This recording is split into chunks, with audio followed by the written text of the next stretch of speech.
बिस्मिल्लाहिर्रहमानिर्रहीम अस्सलाम वालेकुम। आज हम एक्सप्लेन करेंगे बायोस्टैट्स के टॉपिक को।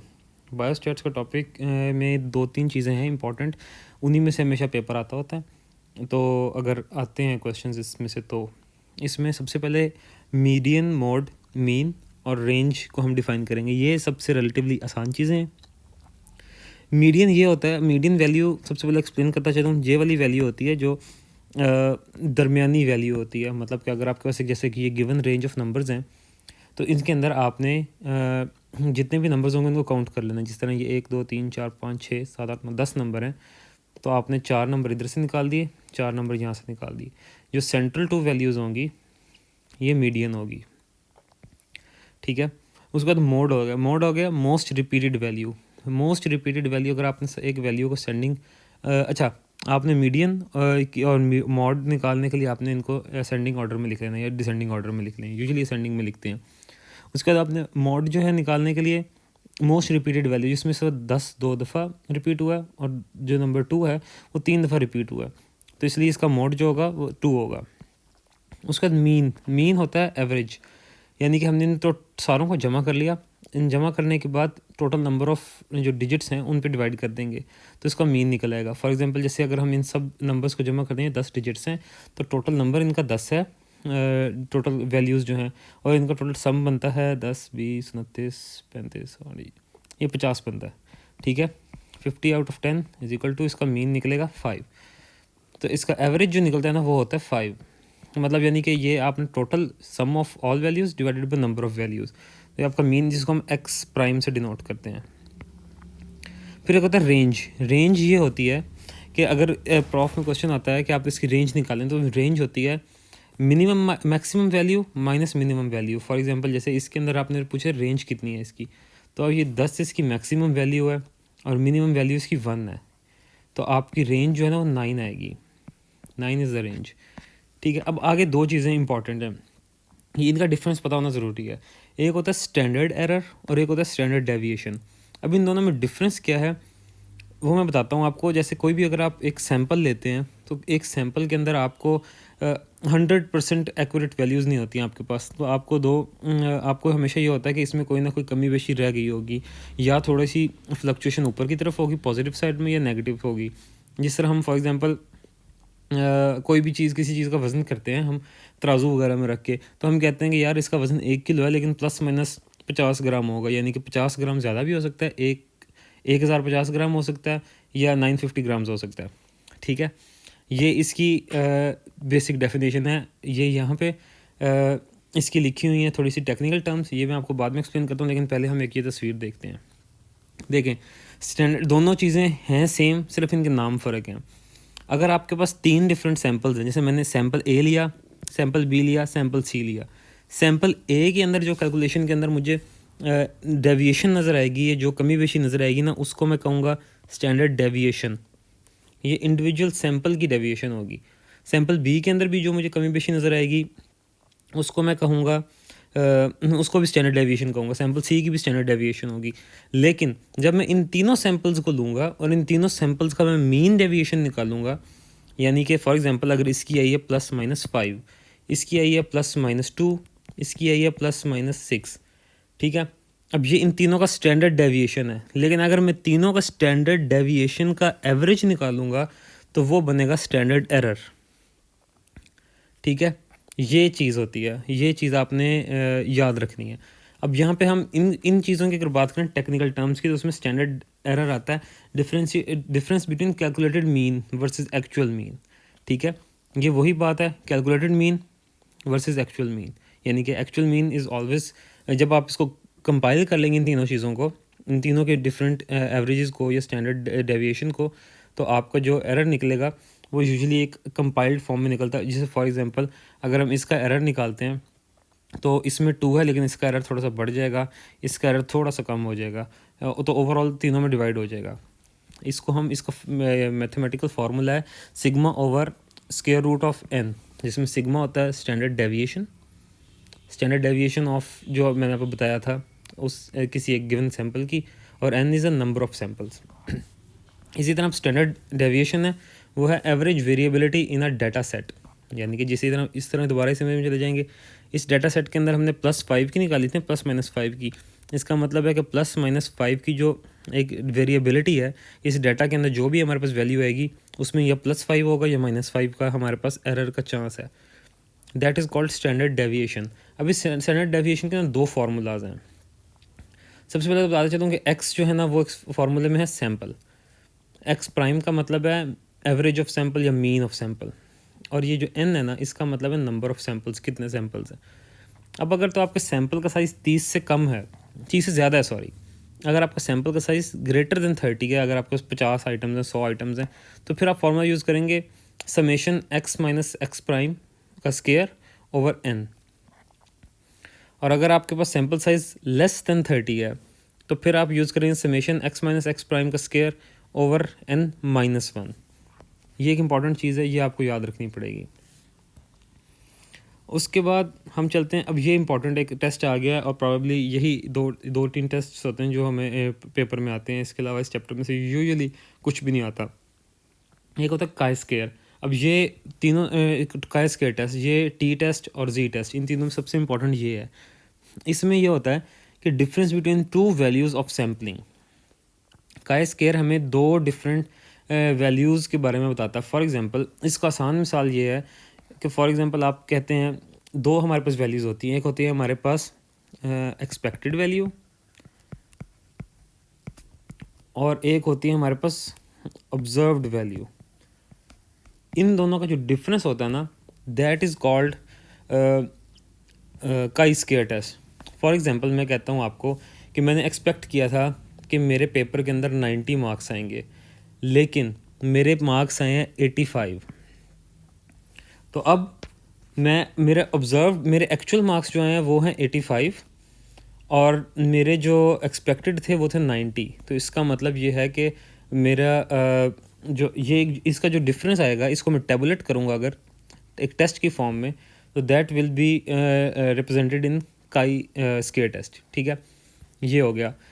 अब इसका फॉर्मूला ये होता है काई स्केयर, ये एक्स स्केयर जो हम लिखते हैं ना ये होता है काई स्केयर, इसका थोड़ा सा इस तरह करके एक्स होता है। दैट इज़ काई square summation observed value minus expected value का स्केयर ओवर एक्सपेक्टेड वैल्यू। जैसे अगर मुझे अपना इसका काई वैल्यू में लिखना पड़ेगा तो ऑब्जर्व्ड मेरी क्या थी 85 और आए मेरे एक्सपेक्टेड थे मेरे 90। इसका मैं लूँगा स्केयर और इसको डिवाइड कर दूँगा मैं एक्सपेक्टेड से, तो यानी कि ये 5 का स्केयर बन जाएगा ओवर 90, दैट इज़ 25 ओवर 90। तो इसकी जो भी वैल्यू निकलेगी दैट इज़ रिप्रेजेंटेड इन काई स्केयर टेस्ट। इसी तरह अगर आप लेते हैं फॉर एग्जांपल पेशेंट के अंदर एक आते हैं, आप उस पेशेंट के लेते हैं, टेबलेट करते हैं उनके हीमोग्लोबिन लेवल्स एक स्पेसिफिक कम्युनिटी के, उसके बाद आप कहते हैं कि जी हमने एक्सपेक्ट किया था इतने लोगों के अंदर इतने % हीमोग्लोबिन होगा लेकिन हमें इतना निकला है। वो ज़्यादा भी हो सकता है आप हीमोग्लोबिन की लेवल्स चेक करें, आपके एक टेस्ट के मुताबिक हो कि 12 होगी इस टेस्ट रिज़ल्ट में, लेकिन लोगों की 14 निकल रही है, लोगों की 16 निकल रही है, तो ये पॉजिटिव में भी जा सकता है। ये भी हो सकता है कि लोगों की 8 निकल रही हो, लोगों का हीमोग्लोबिन 10 निकल रहा हो, तो ये नेगेटिव में जा सकता है। दोनों केसेस पॉसिबल हो सकते हैं। अब जो काई स्केयर के स्टेप्स होते हैं ना, उसके अंदर 4 चीज़ें होती हैं। एक होता है कि नल हाइपोथेसिस बनाते हैं आप, उसको टेस्ट करते हैं आप। नल हाइपोथेसिस ये होता है कि आप एज्यूम कर लेते हैं कि ए और बी के अंदर ना, सैम्पल ए और बी के अंदर कोई डिफरेंस ही नहीं है। जैसे नल हाइपोथेसिस ये है कि मैंने एज्यूम किया कि मेरे पेपर में 90 मार्क्स आएंगे, एक्सपेक्ट ये किया और आए भी 90 मार्क्स। ठीक है, अब perfect match made in heaven, 90 marks ही मैंने एक्सपेक्ट किए और 90 मार्क्स ही आ गए मेरे। तो ये हमने हाइपोथेसिस बनाना है। यूजुअली ऐसा नहीं होता लेकिन हमने तो सिर्फ फ़र्ज़ करना है ना, तो इसलिए नल हाइपोथेसिस ये होता है। उसके बाद होता है कि अप्लाई काई टेस्ट। उसके बाद आपने ये वही फैंसी वाला एक्स आएगा, ये आपने काई टेस्ट अप्लाई कर देना, ये जो मैं ऊपर बता के हटा हूँ, ये फार्मूला लगा के अप्लाई कर देना है। उसके बाद आपने डिग्री ऑफ फ्रीडम निकालनी है। अब डिग्री ऑफ फ्रीडम ये इस एक टेबल सा होता है, इससे बनती है, ये मैं आपको बताता हूँ। डिग्री ऑफ फ्रीडम ये होती है कि आपको घूमने फिरने की ना गुंजाइश मिल जाती है कि कितने ज़्यादा हम डेविएट कर सकते हैं अपने एक्चुअल रिजल्ट से। और एक होती है प्रोबेबिलिटी टेबल। प्रोबेबिलिटी टेबल ये होता है कि आपके पास एक्यूरेट रिजल्ट्स नहीं होते, लेकिन आप जो है ना उसकी एक्सपेक्ट करते हैं कि इस तरह के हमारे पास इसके प्रोबेबिलिटी के रिजल्ट्स निकल आएंगे। जैसे फॉर एग्जांपल आपके पास वैल्यू आ जाती है 50 वैल्यूज़ आपके पास आ जाती हैं। आप इन 50 वैल्यूज़ की बेसिस के ऊपर अगली 50 वैल्यूज़ या अगली 10 वैल्यूज़ आप प्रिडिक्ट कर लेते हो। लेट्स से आप कहते हो कि 50 लोगों का हीमोग्लोबिन 10 से कम आया है, तो हो सकता है मेरे पास अगले जो 10 लोग आएँ उनका हीमोग्लोबिन भी 10 से कम हो। ये आप एक प्रोबेबिलिटी बनाते हो। ज़रूरी नहीं है कि ये भी ठीक ही वैल्यूज़ निकाले, लेकिन एक प्रोबेबिलिटी निकल आती है हमारे पास। अब ये एक पास्ट का क्वेश्चन है, इसको हम सॉल्व करते हैं। देखें, अब इसने कहा है कि जी result from isoniazid trial after 6 months follow और गिवन द फॉलोइंग टेबल। अब उसने दे दिया, ये हमारे पास टेबल आ जाएगा। इसमें इसने बता दिया कि इतने बंदे मर गए, इतने ज़िंदा बच के, टोटल ये थे। ठीक है, अब इसने ये बता दिए टोटल 32 और अलाइव 231 और टोटल यहाँ पे ये। ठीक, अब ना हमारे पास अगर ये इसी टेबल, ये टेबल बना हुआ ना, ये सेम ये टेबल है। अब इसमें ये है कि हमारे पास एक C1 होती है वैल्यू, एक C2 वैल्यू होती है। ये वैल्यू हमारे पास C1 है, ये वैल्यू हमारे पास C2 है, और ये R1 R2 है ना, ये हमारे पास ये R1 है और ये R2 है। टोटल जो इस टेबल का टोटल होगा ना, सबसे नीचे लिखा होगा वो R1 होगी, जो इस टेबल के रिजल्ट्स का टोटल होगा ना वो R2 होगी, और ये जो इस तरह वाले टेबल का टोटल होता है ये C1 होती है, इस वाले टेबल का ये C2 होती है।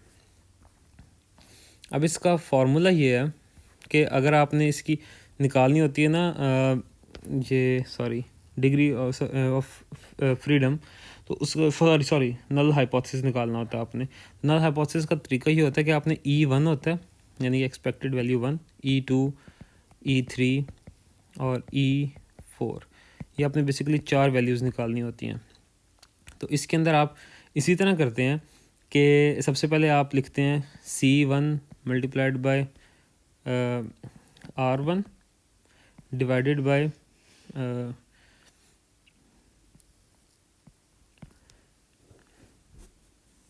इसी तरह आप C2 मल्टीप्लाइड बाय इसके आप C1 यूज़ करते हैं मल्टीप्लाइड बाय R2। इसी तरह आप C3 मल्टीप्लाइड बाय उसके बाद आपके पास यहाँ पे C2 आ जाता है, और यहाँ पे आप R1, और उसके बाद आप यूज़ करते हैं यहाँ पे C2 मल्टीप्लाइड बाय R2। ठीक है, ये सारे इसी तरह डिवाइड होते हैं। अच्छा, अब यहाँ पे आपने यानी कि इन अदर वर्ड्स ये करना है कि पहले आपने C1 को R1 से मल्टीप्लाई करना है, फिर C2 को, उसके बाद आपने C1 को ही R2 से मल्टीप्लाई करना है। बेसिकली अगर हम इस तरह लिखें C1 C2 R1 R2, तो आपने पहले C1 को R1 से मल्टीप्लाई करना है, फिर C1 को R2 से मल्टीप्लाई करना है, फिर उसके बाद आपने C2 को R1 से मल्टीप्लाई करना है, फिर आपने C2 को R2 से मल्टीप्लाई करना है। तो इस तरह का एक टेबल बनेगा। दूसरा ये होता है कि is there any significant difference between placebo and isoniazid. अगर आपकी कहते हैं chi square value for P value is 3.84। अच्छा, अगर जो एक आपको उसने फिक्स्ड वैल्यू दी होती है, जो कांस्टेंट होता है, वो उसने आपको एक दी हुई है जैसे 0.05, और उससे ज़्यादा की वैल्यू आपके निकल आया, आपका आंसर जो है ना वो 3.84 निकल आया, तो दैट मीन्स कि अगर आपकी जो एक्सपेक्टेड वैल्यू से ज़्यादा निकल आई है ना, तो फिर आपका आंसर नेगेटिव में चला जाता है। इफ़ पूछ रहे is there any significant difference, तो आप कहेंगे नो सिग्निफिकेंट डिफरेंस। अगर आपकी वैल्यू इस वैल्यू से कम निकले, जो कांस्टेंट दिया हुआ उस कांस्टेंट से कम हो, अगर वैल्यू लेस देन कांस्टेंट, तो इट मीन्स के नो डिफरेंस, हमारा नल हाइपोथेसिस कामयाब हो गया। और अगर इसकी वैल्यू ज़्यादा निकल आए, तो इसका मतलब है कि हमारा जो नल हाइपोथेसिस है वो कामयाब नहीं हुआ। तो फिर आपने उसको करना है मतलब कि आपने बता देना है कि मतलब उसका रिज़ल्ट ऑपोजिट निकल आएगा। उसके बाद टी टेस्ट और जी टेस्ट, ये हमारा आखिरी एक चीज़ है इस चैप्टर के अंदर इम्पॉर्टेंट। और इसके अंदर आप इसमें दो चीज़ें बताता हूँ। सबसे पहले टी टेस्ट और जी टेस्ट जो है ना, ये हमारी सैम्पलिंग के लिए ही यूज़ होते हैं। हम इसमें इनमें ज़्यादा इन दोनों का काम ये होता है कि means of sample and are use to find difference, यानी कि बेसिकली हमारे पास दो सैम्पल्स हैं तो उनका एवरेज निकालने में ही इस्तेमाल होते हैं, और उनका बाद में जो सिग्निफिकेंट डिफरेंस है ना, वो भी हम इनसे आइडेंटिफाई करते हैं। सबसे पहले इन दोनों में सिमिलैरिटी क्या है कि इन दोनों के अंदर रैंडम सैंपल्स होते हैं हमारे पास फिक्स्ड सैंपल नहीं होते, यानी कि हमारे पास कंट्रोल्ड रिजल्ट्स नहीं होते। हमारे पास पेशेंट्स आते हैं, हम उनके रैंडम सैंपल्स लिए जा रहे होते हैं। पेशेंट जैसे फॉर एग्जांपल अगर हम हीमोग्लोबिन की एग्जांपल लें तो हमारे पास, अगर हम लेट्स से हीमोग्लोबिन की एग्जांपल लेते हैं तो हमारे पास मलेरिया का पेशेंट भी हो सकता है, ठीक है, हमारे पास डेंगू का पेशेंट भी हो सकता है, हमारे पास एड्स का पेशेंट भी हो सकता है। इरिस्पेक्टिव ऑफ जिस भी बीमारी के साथ आए वो, हमने उसके सैंपल ले लेने हीमोग्लोबिन के, और both are have quantitative data, यानी कि हमारे पास फिक्स्ड नंबर ऑफ वैल्यूज़ आती है। पेशेंट का वैल्यू आएगा 12 आएगा, 14 आएगा, 16 आएगा, 8 आएगा, ये हमारे पास क्वांटिटेटिव डाटा होता है। दूसरा ये होता है, अच्छा अब इनमें ये सिमिलैरिटीज़ थी, हम डिफरेंस क्या होता है? डिफरेंस ये होता है कि variables are not known in T test और variables are known in Z test, ठीक है, ये इंपॉर्टेंट बात है। वेरिएबल्स हमारे पास ये होते हैं कि हमें पता नहीं होता कि हमारे पास नोन वेरिएबल्स कौन से हैं, हमने उनका सारी चीज़ें ही ले लेते हैं और उसके बाद अपनी पसंद की चीज़ें उसमें से निकालते हैं। जबकि जी टेस्ट के अंदर हमें फिक्स्ड वेरिएबल दिया होता है, उन्हें दिया होगा कि आपने इस पेशेंट का HB देखना है, आपने इस पेशेंट का ESR देखना है, आपने इस पेशेंट का CBC वगैरह देखना है, हमें वेरिएबल्स दिए होंगे। दूसरा ये इंपॉर्टेंट, अगर तो स्टेटमेंट के अंदर सैम्पल साइज़ लेस देन 30 होगा तो इसका मतलब हमने टी टेस्ट करना है आंखें बंद करके। अगर हमने इसमें सैम्पल साइज़ ग्रेटर देन 30 है तो फिर हम इसके अंदर जी टेस्ट करेंगे। अब इसकी मैं अच्छा इसको मैं याद रखने का भी तरीका बताता हूँ, लेकिन उससे पहले इसका फॉर्मूला देख लें। T test is equal to mean, यानी कि ये हमने जो एवरेज निकाली थी, minus mu over standard error. Mu के अंदर मतलब है mean of population, mean of given population होगा, मीन ऑफ पॉपुलेशन, ठीक है। यानी कि फॉर एग्जांपल अगर हमारे पास 10 बंदे आए थे, जैसे 10 बंदे इस तरह होता है कि 10 बंदे आए जिसमें 5 मेल्स थे, 5 फीमेल्स थी, तो हमने इनका मीन निकाल लेना है। और उसके बाद एक्स जो होगा, ये वैल्यू उन्होंने यूजुअली हमें दी होती है, ठीक है। एवरेज ये भी उन्होंने हमें दी होगी, स्टैंडर्ड एरर भी हमें दिया होगा। अगर हमें भी इसे सॉल्व करने के लिए आ जाता है, वैसे ही यूजुअली सॉल्व करने के लिए आता नहीं है, सिर्फ वो पूछते हैं कि इसमें टेस्ट यूज़ कौन सा होगा। दूसरा ये कि जी टेस्ट के अंदर भी उन्होंने हमें फिक्स्ड वैल्यू इन दोनों में से किसी एक चीज़ की दी होगी, दूसरी हमने फाइंड करनी होगी, और इसमें हम स्टैंडर्ड डेविएशन यूज़ करते हैं। अब जिस तरह मैंने पहले बताया था, स्टैंडर्ड डेविएशन सिंगल सैंपल के लिए होता है, सिंगल सैंपल, और स्टैंडर्ड एरर जो होता है ना, ये ऑल सैंपल्स के लिए होता है, ऑल सैंपल्स का मीन जो डेविएशन होती है, ठीक है। अब इनको याद करने का तरीका ये है कि देखें, टी टेस्ट होता है ना, टी को हम प्रोनाउंस करते हैं TEA, टी यानी कि चाय। अब चाय का एक कप यूजुअली ना हमें 30 रुपये का मिल जाता है, 30 रुपीज़ का चाय का कप होता है। और वेरिएबल्स इसके अननोन नॉट नोन है ना, तो इसका मतलब हमें यूजुअली जब हम बाज़ार से चाय पीते हैं तो हमें नहीं पता उसने इसमें दूध कितना डाला है, ठीक है। अननोन अमाउंट होती है हमारे पास ऑफ मिल्क, हमें बिल्कुल आइडिया नहीं होता उसने मिल्क कितना डाला है, उसने पानी कितना डाला है, उसने पत्ती कितनी डाली है, तो हमें वेरिएबल्स ही नहीं पता होते, अननोन अमाउंट होती है। और दूसरा ये होता है कि वो 30 रुपये से या 30 रुपये का मिलता होता है या 30 से कम का मिलता है, तो अननोन वेरिएबल हो गए, ये आ गया जी अननोन वेरिएबल। और 30 रुपये या उससे कम की अमाउंट में हमें मिल जाता है अगर कॉलेज वगैरह की कैंटीन से पिए तो ये less than 30, sample size less than 30, तो ये हमें याद रख लेना इससे कि ये टी टेस्ट में इस्तेमाल होगा। अब इस बात को याद रखते हुए हमारे पास एक स्टेटमेंट आ जाती है कि a researcher wants to compare average weight of 100 women at start and end of pregnancy, which test of significance should be selected for analysis and why. अभी हम पढ़ के आए हैं कि जी टी टेस्ट चाय वाला टेस्ट होता है वो 30 लोगों के लिए होता है, 30 से ऊपर 100 वाली चाय आ गई है अगर, तो इसका मतलब है कि वो जी टेस्ट होगा। तो यहाँ पे हम जी टेस्ट लिख देंगे, पार्ट ए का आंसर जो है ना वो आ गया जी टेस्ट। इसी तरह इसका पार्ट 2 है, what would be your conclusion regarding rejection और acceptance of null hypothesis if alpha was set at 0.05 and the p values obtained is। अच्छा अब इसके अंदर अल्फ़ा जो है ना वो कांस्टेंट है 0.05 and p value is obtained। अब एक चीज़ है कि अगर इस तरह मैंने पहले बताया था कि अगर p value is greater than constant तो इट मीन्स कि वो एक्सेप्ट हो जाएगा।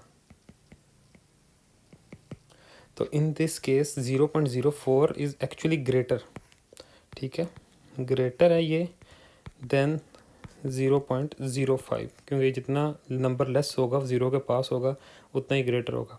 सिंस 0.07 इज़ स्मॉलर देन, ठीक है, स्मॉलर देन हमारा अल्फ़ा है, तो इसका मतलब ये हम इसको रिजेक्ट कर देंगे। That's all for now, thank you so much, take care, अल्लाह हाफिज़।